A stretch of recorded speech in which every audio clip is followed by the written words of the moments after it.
नमस्कार दोस्तों, मैं लाल बहादुर आपका अपने चैनल बहादुर सर ऑनलाइन क्लासेस में आपका स्वागत करता हूं। दोस्तों चलिए आज देखते हैं।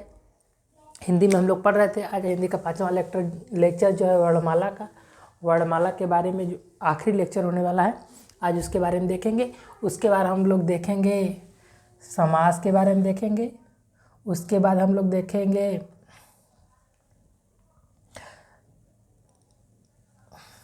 समास के बारे में पढ़ लेते हैं। उसके बाद हम लोग अलग अलग चीज़ों के बारे में पढ़ते रहेंगे, ठीक है। समास हो गया, अलंकार हो गया, रस हो गया, इन सब चीज़ों के बारे में हम लोग पढ़ते रहेंगे, ठीक है। रस के बारे में पढ़ेंगे, अलंकार के बारे में पढ़ेंगे। ऐसे ऐसे करके वीडियो हम बारी बारी से जैसा समय मिलता है बनाते जाएंगे। दोस्तों चलिए देखते हैं। आज जैसे परीक्षा नज़दीक आएगा उस समय हम इसके बारे में आपको पढ़ा देंगे। चलिए देखते हैं। आज वर्णमाला में हम लोग देखेंगे रचना के आधार पर शब्द। रचना के आधार पर शब्द कितने तरह के होते हैं, ठीक है।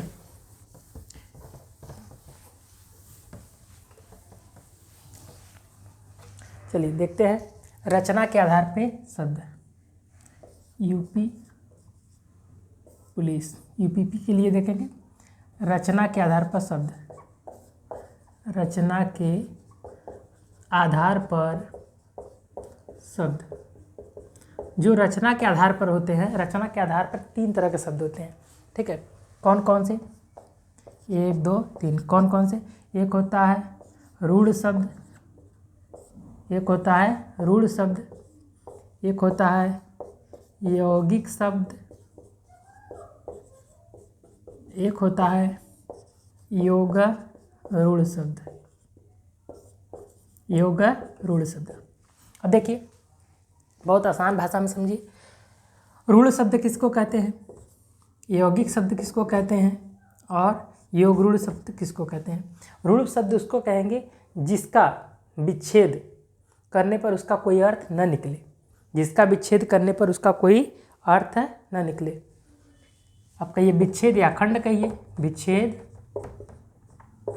या खंड करने पर अर्थ न हो।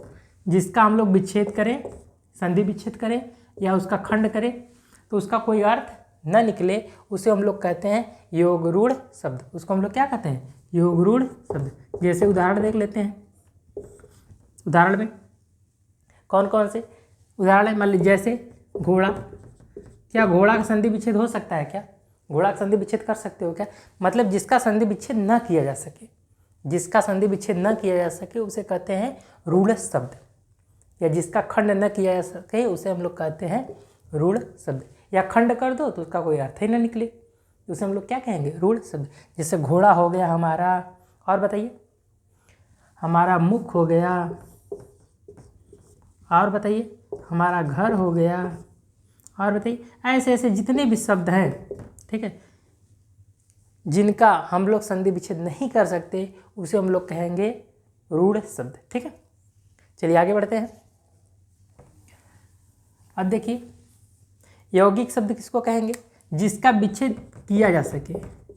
विच्छेद किया जा सके।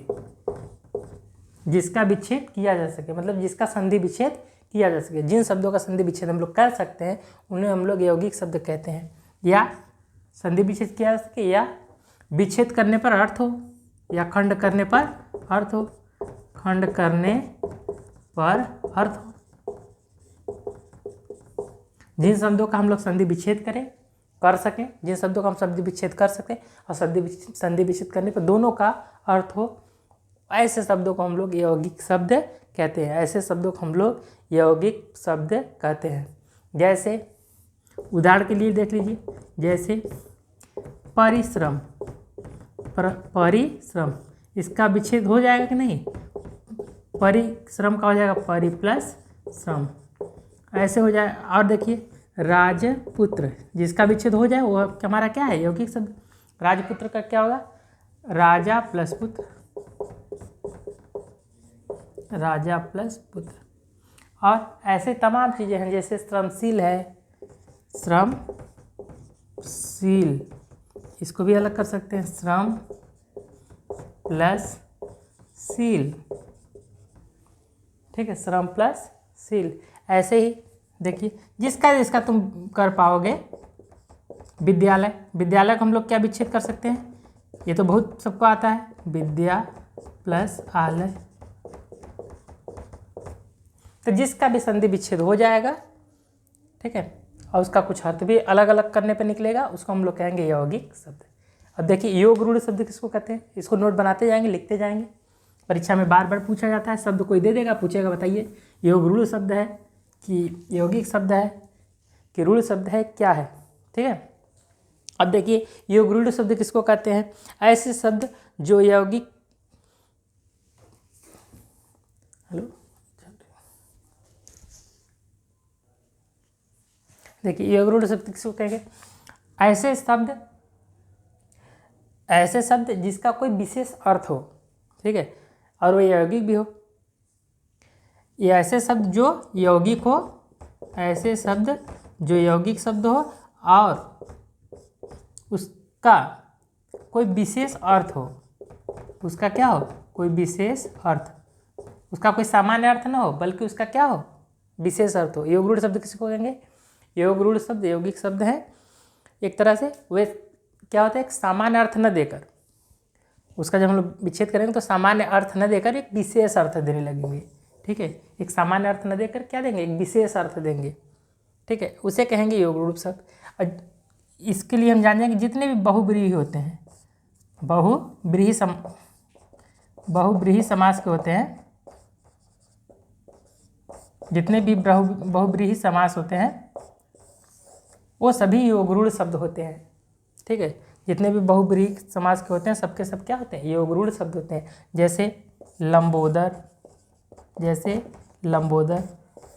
लंबोदर क्या है, एक योग रूढ़ शब्द है।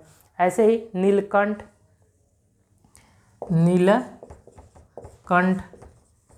और बताइए बहुब्रीहि समास, और बताइए गजानन, क्या, गजानन और मकरध्वज। मतलब यौगिक रूढ़ शब्द किसको कहेंगे, जिसका कोई सामान्य अर्थ न हो, जिन शब्दों का कोई सामान्य अर्थ न हो, उसका कोई विशेष अर्थ हो, ठीक है। तो विशेष अर्थ में किसका ही विशेष होता है, बहुब्रीहि समास का ही विशेष अर्थ होता है, ठीक है। तो जितने भी बहुब्रीहि समास होते हैं सब के सब योग रूढ़ शब्द होते हैं। तो आज हम देख लिए रचना के आधार पर 3 तरह के शब्द होते हैं, ठीक है। इन सब के बारे में मिलते हैं जल्द हम अगले वीडियो में अपने। तब तक लिए पढ़ते रहिए, लगातार मेहनत करते रहिए। कोई दिक्कत हो तो कमेंट करिए, और हमारे वीडियो अगर अच्छा लगे तो लाइक, सब्सक्राइब और शेयर करें दोस्तों, ठीक है। धन्यवाद।